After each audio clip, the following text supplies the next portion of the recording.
बाकी और गेस्ट से एक रिएक्शन ले लूं। सबसे पहले मैं अपने सहयोगी संजीव त्रिवेदी से जानना चाहूंगा। संजीव, किस तरह से खबरें ईरान से निकलकर अब सामने आ रही है मौजूदा रिजीम को लेकर? मौजूदा एक क्राइसिस उनके सामने यहां पर खड़ा हुआ है क्योंकि उनकी जो टॉप मिलिट्री लीडरशिप थी वो असैसिनेट की जा चुकी है। उनके सुप्रीम लीडर खामनेई की मौत हो चुकी है, उनकी शहादत हो चुकी है।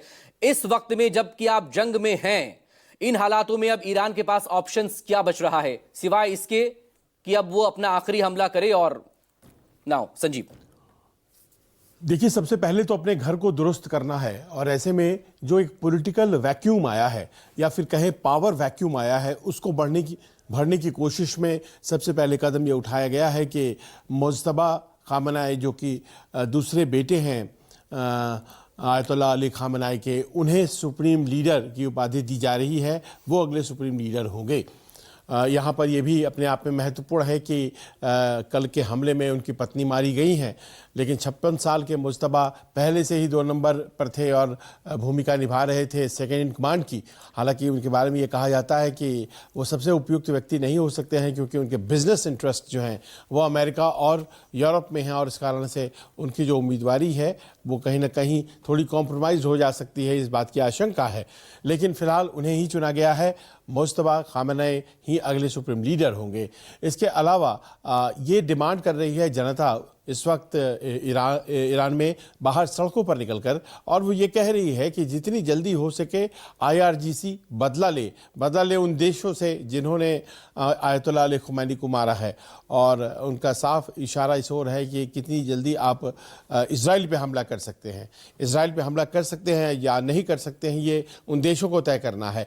लेकिन चूँकि वो सहयोगी हैं इराक के ईरान के, तो ईरान की सड़कों पर उतरकर अभी इस वक्त लोग नारेबाजी कर रहे हैं। एक गम का इजहार भी ईरान की सड़कों पर देखा जा रहा है, चाहे वो श्राइन्स हों, चाहे वो बस स्टॉप्स हों, चाहे लोगों के स्कूल जाने की बात हो। सब जगह पे ये देखा जा रहा है कि दुख को व्यक्त बहुत ज़ोरदार तरीके से किया जा रहा है।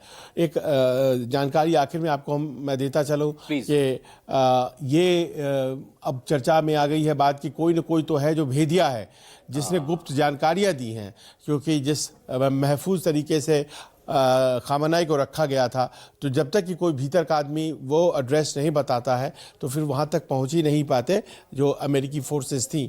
और ऐसे में जो नाम है वो एक ऐसे व्यक्ति का आ रहा है जो अभी तक बहुत विश्वसनीय माना जाता है, इस्माइल कानी। और ये कमांडर है IRGC में, लेकिन जब भी हमले हुए हैं IRGC पर या देश पर, वो बाल हमेशा बच गए हैं। कल भी बच गए, इसके पहले भी कई बार बच चुके हैं। लिहाजा उनके ऊपर ये आरोप लग रहा है, इस्माइल कानी के ऊपर, कि कहीं नहीं वो तो नहीं है जो खुफिया है, वो तो नहीं है जो अमेरिका को सारी जानकारी दे देते हैं ऑपरेशन से पहले, कहीं वो तो नहीं है जो गद्दारी कर रहे हैं। तो इस कारण से भी बहुत सी चर्चाएं वहाँ चल रही हैं। जी, लेकिन कितने अंदर तक इम्प्लांट किए हुए मोसाद ने अपने एजेंट्स को, ये तो खुद पूर्व राष्ट्रपति अहमदीनेजाद एक्सेप्ट कर चुके हैं बहुत सालों पहले कि कैसे जब वो प्रेसिडेंट थे ईरान के और उन्होंने एक फॉर्म करने की कोशिश की थी इंटेलिजेंस को मोसाद के काउंटर करने के लिए, पता चला कि उसका चीफ ही मोसाद का एजेंट निकला फाइनली, उसने एकदम से जब टर्न बैक किया। तो देखिए, दुनिया के सबसे बेहतरीन खुफिया एजेंसीज में मोसाद का नंबर आता है और मोसाद अपने कमिटमेंट के लिए भी जाना जाता है। काफ़ी लॉन्ग टर्म प्लानिंग के साथ अपने टारगेट्स को अप्रोच करने के लिए जाना जाता है। जी। और इस प्लीज कुछ माफी के साथ रोकूंगा आपको।